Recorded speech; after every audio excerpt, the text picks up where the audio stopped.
She looked me in the eye and said the words I'd always dreaded hearing. "You're not my mom. Stop pretending you are." It was a cold, flat sentence spoken in the soft, disinterested tone she'd perfected over the years. My breath caught in my throat as I watched her turn away, her shoulders straight and unyielding, as though she'd just said something as ordinary as asking for the salt at dinner. I stood there for a long moment, trying to swallow the ache in my chest. It wasn't the first time she'd said something like this, but every time it cut a little deeper, leaving me raw and silent in the spaces she created with her distance. She was my husband's daughter, 15 years old, smart, stubborn, and fiercely independent. I had stepped into her life years ago, determined to love her as if she were my own. I'd been there for scraped knees and late-night fevers, for piano recitals and heartbreaks. I paid her bills without complaint, tuition clothes, endless little things she never noticed. I thought if I did enough, if I was steady enough, eventually she'd see me as something more than just the woman her father had married. But it was clear she never would. She'd drawn a line, and no matter how many quiet kindnesses I offered, she refused to cross it. In that moment, as her words echoed in the quiet kitchen, I thought of all the times I had carefully packed her lunch before school, slipping in little notes to remind her that I believed in her. I thought of the nights I stayed up waiting for her to come home, just to make sure she was safe. Of the days I spent budgeting carefully to make sure she had what she needed, even if it meant less for me. And I realized something I hadn't let myself see before: none of that mattered to her. Not really. She didn't want my care. She didn't want my presence. She didn't want me. I didn't argue with her. I didn't try to convince her otherwise. I'd learned by now that there was no point in pleading for a place in someone's life when they'd already decided you didn't belong. So I just nodded, feeling something in me harden and then quietly settle. "All right," I said, my voice calm and even. "If that's how you feel, I understand." She barely looked at me as she walked out of the room, leaving me alone with the hum of the refrigerator and the faint tick of the clock on the wall. I let the silence wash over me, breathing deeply, feeling the cold edge of her words press against my heart. That night, I didn't cry. I didn't shout or break things. Instead, I stood in front of the bathroom mirror and looked at myself, really looked. I saw the lines around my eyes, the small creases of worry and care that had deepened over the years. I saw a woman who had given so much of herself quietly and without complaint. A woman who had built a life of quiet sacrifices and steady love. And in that reflection, I saw someone who deserved more than to be treated like an inconvenience. Someone who deserved more than to be told she wasn't enough. If she wouldn't call me mom, I thought then I wouldn't keep paying the bills that let her treat me like I was nothing. I turned off the light and went to bed that night, with a quiet resolve settling in my bones.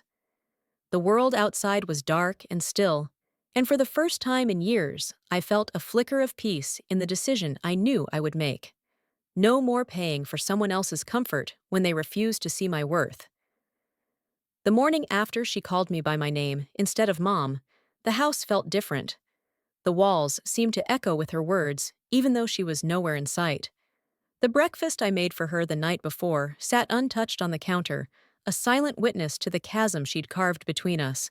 I moved through the kitchen slowly, my fingertips brushing the worn wooden cabinets that had once felt like home. Everything was the same, yet nothing was. I could still smell the lavender soap I used to wash her clothes, still see the soft indentations on the chair where she liked to curl up and read. But those little signs of her presence felt hollow now, like they belonged to someone else's story. For years, I had tried to fill the spaces between us with kindness.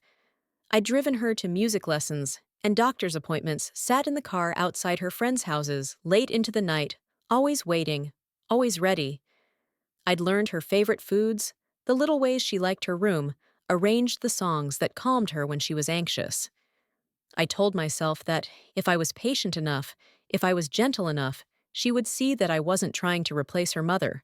I just wanted to be there, to matter in the small, quiet ways that mothers do. But every time I thought we were closer, she would pull away. Her silences were as sharp as any word she could have said, and they cut deep. Even so, I kept paying her bills, kept buying the things she needed, kept showing up, because that's what mothers do. Or so I thought. Yesterday, when she looked me in the eye and told me to stop pretending it was like the final blow in a long, silent battle, I hadn't even realized I was fighting. I stood there frozen, my breath caught somewhere between hurt and disbelief. And in that stillness, I finally heard what she'd been saying all along, that she didn't want me, that she would never see me as anything but the woman her father had chosen, not the mother she'd never asked for. That morning, I let the weight of her words settle over me, like a blanket heavy and suffocating. I thought of the endless hours I'd spent worrying about her, the nights I'd lain awake, wondering if she'd ever see me for who I really was. I thought of the countless small kindnesses I'd offered, each one a quiet plea, let me in, let me matter. But kindness isn't currency. You can't buy your way into someone's heart, no matter how much you give. And love that is only one-sided is a burden no one should have to carry. I walked into the small room I used as an office and pulled out the stack of bills I'd been paying, without question, her phone bill, her credit card, the utilities for the room she never called her own. Each envelope felt like a reminder of everything I'd done to keep her world turning, even when she wouldn't look at me. I sat down at my computer and began the process of letting go. I logged into each account and canceled the automatic payments I'd set up one by one. My hands were steady, my heart beating a quiet rhythm of resolve. For so long I had told myself that love meant sacrifice, that to prove I was a mother, I had to keep giving, no matter what it cost me. But in that moment, I realized that real love doesn't ask you to empty yourself for someone who refuses to see your worth. Real love doesn't mean staying silent in the face of rejection. As I clicked the final cancel button, I felt a strange lightness in my chest, like I was finally breathing in air that was meant for me. I wasn't punishing her by stopping the payments. I was simply choosing to stop paying for a relationship that didn't exist. The room was quiet, the only sound the soft tap of my fingers on the keyboard. I thought of her face when she would see the bills, unpaid, the shock that would ripple through her carefully ordered world. Maybe she would be angry. Maybe she would be scared. But for the first time, I didn't feel responsible for her feelings. I wasn't her mother, she'd made that clear. So why should I keep playing the role she refused to give me? I closed my eyes and let the quiet settle around me like a balm. There was sadness, of course, a mourning for the dream I'd carried all these years, the hope that one day she would see me as something more than an intruder in her life. But beneath that sadness was something stronger, a sense of freedom I hadn't known I was craving. When I finally stood up, I felt taller, lighter. The house was still the same, but I was not. I was done paying for someone else's comfort at the expense of my own. I was done giving everything and asking for nothing. I was done waiting for her to call me mom when she had no intention of ever letting me in. As I made myself a fresh cup of tea and watched the sun rise over the city, I let a small smile find its way to my lips. This wasn't the ending I had wanted, but maybe it was the one I needed. Because in that quiet morning, I finally understood my worth was never tied to a name she refused to say. The days after I stopped paying her bills felt strangely calm. There were no more late-night notifications from my bank about automatic transfers. No more reminders that I was the silent benefactor in a life that had never wanted my presence. I moved through my routines with a quiet sense of resolve, each action a small declaration that I was done giving to someone who couldn't even call me by the name I had earned in every way but blood. She noticed the change almost immediately. It started small with her phone. She came home one evening, her face tight with confusion.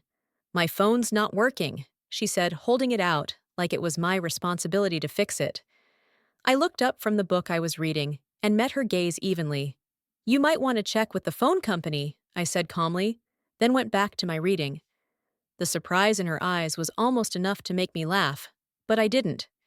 I wouldn't give her the satisfaction of thinking this was a game. The next morning, she found the credit card I'd been paying off for her had been declined. She stormed into the kitchen, her cheeks flushed with anger, her mouth set in a hard line.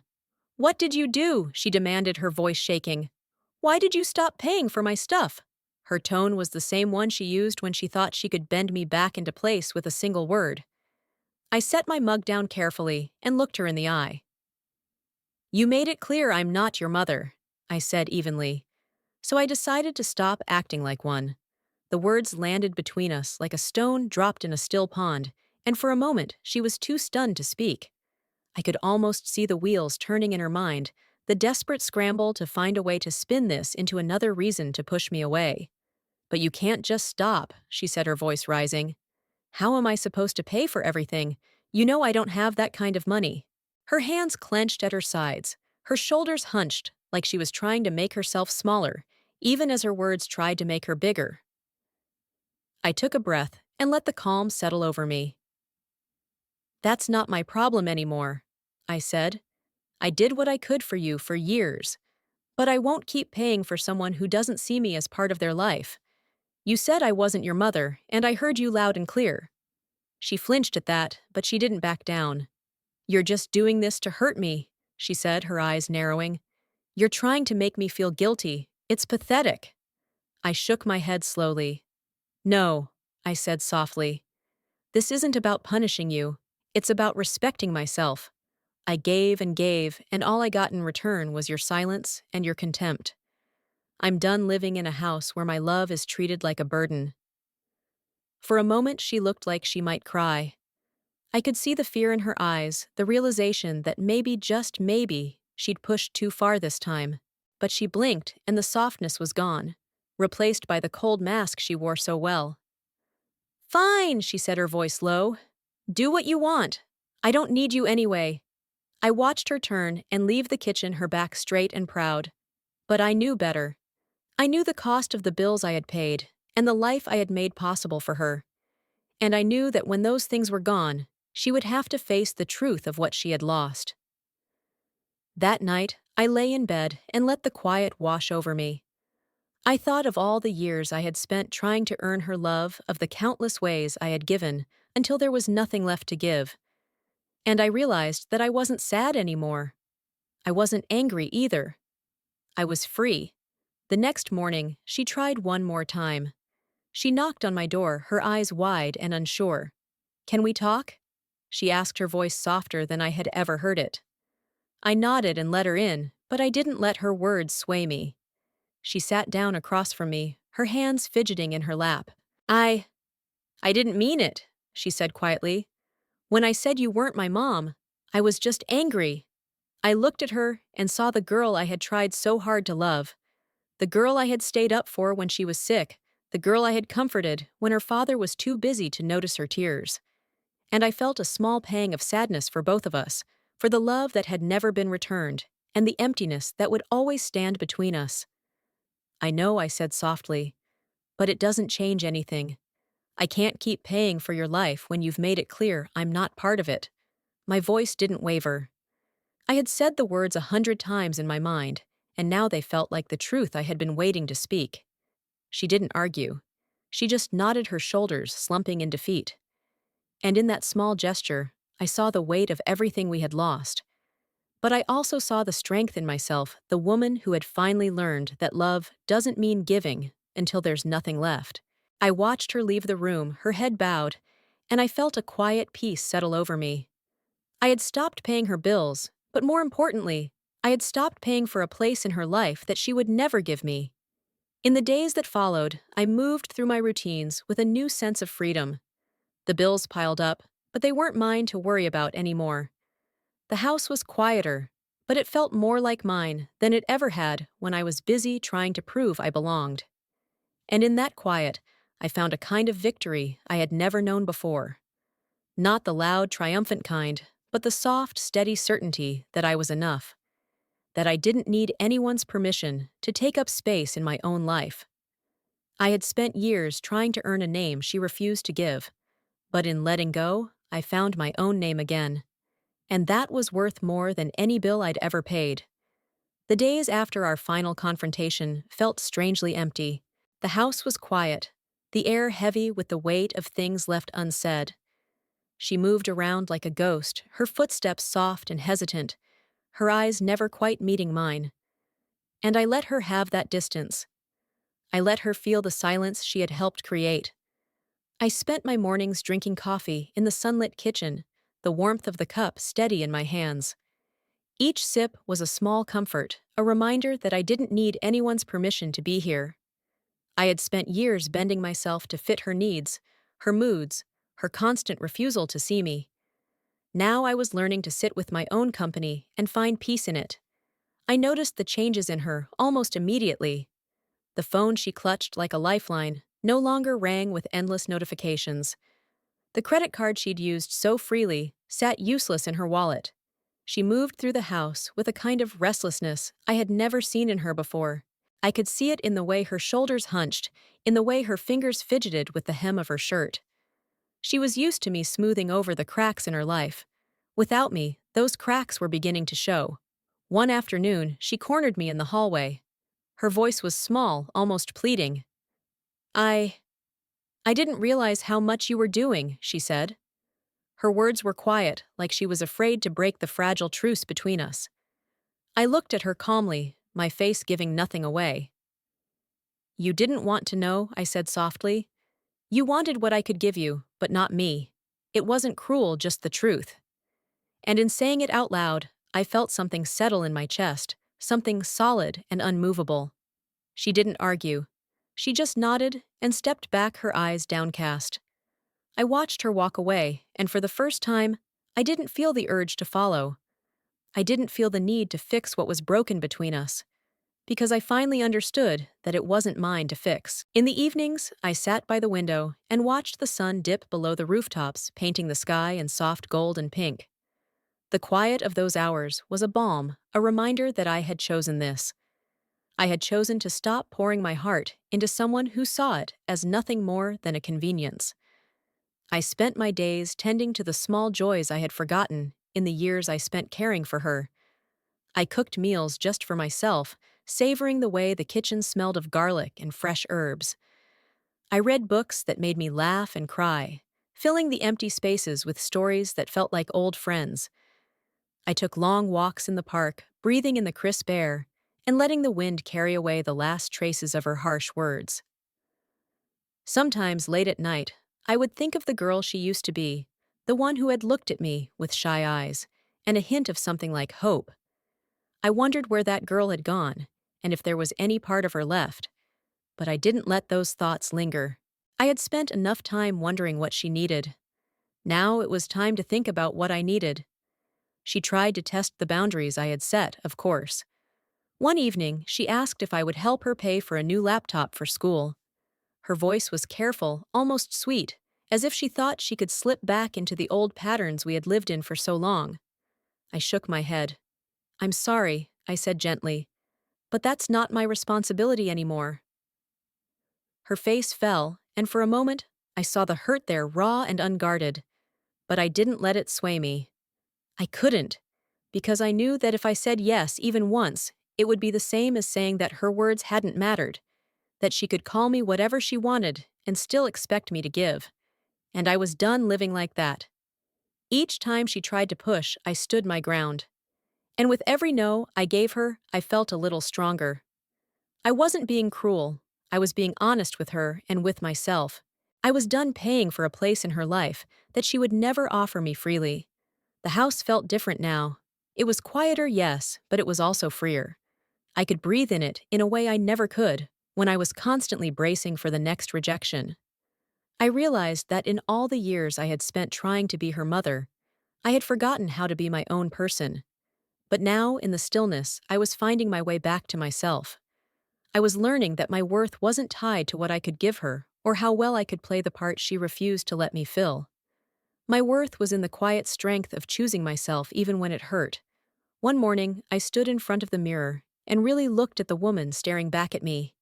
I saw the lines around my eyes, the softness of my mouth. I saw someone who had given everything and finally learned to keep something for herself. I saw a woman who wasn't afraid to say no anymore.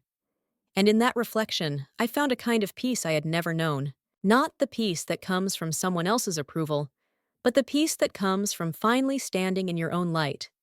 The weeks that followed were quiet, almost deceptively so. I found myself adjusting to the new rhythm of my life, one where I no longer felt the constant tug of her needs overshadowing my own. It wasn't easy. There were still moments when I would catch myself reaching for my wallet or checking the mail for bills that were no longer mine to pay. But with each passing day, I felt a little steadier, a little stronger. She too had adjusted in her own way. I noticed how she started to take on small jobs, tutoring a neighbor's child, helping out at a local cafe. She learned quickly that the world would not stop turning because she had decided I wasn't enough for her. And though I could see the struggle in her eyes, I knew it wasn't my place to fix it anymore. One evening, as the sun was setting and the house was bathed in a warm golden light, she came to me. Ooh, she stood in the doorway, her hands tucked nervously into the pockets of her jeans. For a moment, she didn't speak. She just looked at me, her eyes searching mine like she was seeing me for the first time. "I've been thinking," she said finally, her voice soft. "About everything." I didn't say anything. I let her find her own words. "I know I've been unfair to you," she said, her voice trembling. "I didn't see what you were doing. I didn't see how much you were giving." Her shoulders slumped, the fight gone from her posture. "And I'm sorry. I'm really sorry." I took a breath, feeling the weight of her apology settle in the space between us. It was the first time she had ever admitted that I had been more than a convenient caretaker. And in that small moment, I felt a flicker of something like healing begin to bloom in my chest. "I appreciate that," I said softly. "I really do." My voice was calm even. "But I need you to understand that an apology doesn't change what's already happened. I can't go back to paying for everything or pretending it didn't hurt when you pushed me away." She nodded, her eyes shiny with unshed tears. "I know," she whispered. I wanted you to know that I see it now, that I see you." For a moment, there was nothing but the quiet of the house around us, and then I nodded, a small, sad smile tugging at the corners of my mouth. "That's all I ever wanted," I said. "To be seen." She left the room then, and I watched her go without the ache I once would have felt. I knew that her apology didn't erase the years of feeling like I was never enough, but it was a start. A start for her to see the world a little differently, and for me to keep choosing the life I wanted. That night, as I lay in bed, I thought about the words she had refused to give me, Mom. It had once been everything I wanted, a name I thought would make all the sacrifice worth it. But in the soft darkness of my room, I realized that I didn't need that word anymore. My worth wasn't tied to what she chose to call me. My worth was in every quiet act of love I had given freely, in the courage it took to finally say enough.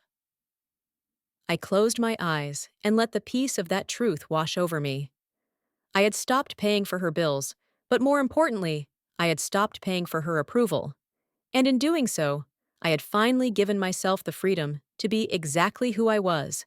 No apologies, no more waiting to be chosen.